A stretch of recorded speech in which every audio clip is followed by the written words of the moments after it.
Sasampahan ang reklamong kriminal at administratibo ng DILG sa Ombudsman ang 45 dati at kasalukuyang opisyal ng Bureau of Fire Protection. Kaugnay ito ng maanumalya manong pagbili ng mga fire truck mula 2018 hanggang 2024. Nakatutok si June Veneracion. Sa tuwing may sunog, karaniwan ng reklamo ang kakulangan ng truck ng bumbero ng Bureau of Fire Protection o BFP.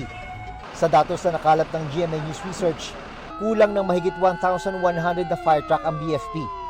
Noong nakarang taon nga, mahigit 100 na local government unit sa bansa ang walang truck ng bumbero.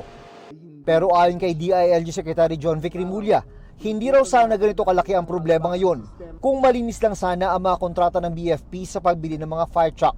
Dahil sa corruption na ito, dahil sa overprice na ito, we could have bought an additional, I think, 400 trucks.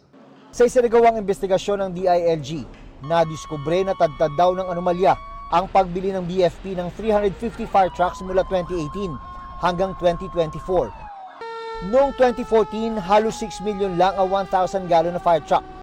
Pero pagsapit ng 2024, bigla na lang daw sumipa ang presyo ng mahigit doble sa halos 15 million pesos.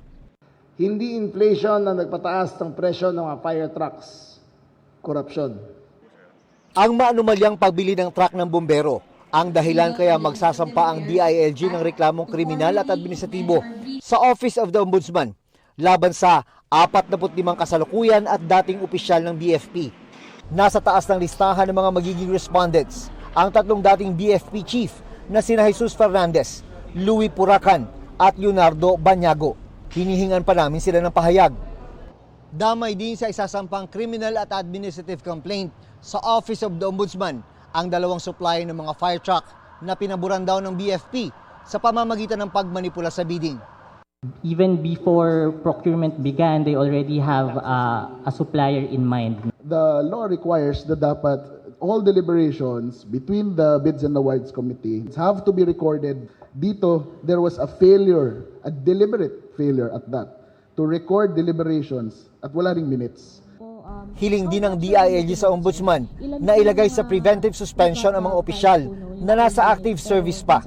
In our eyes, sa team na binuo ko, we think this is a slam dunk case. Nakukulong lahat yan.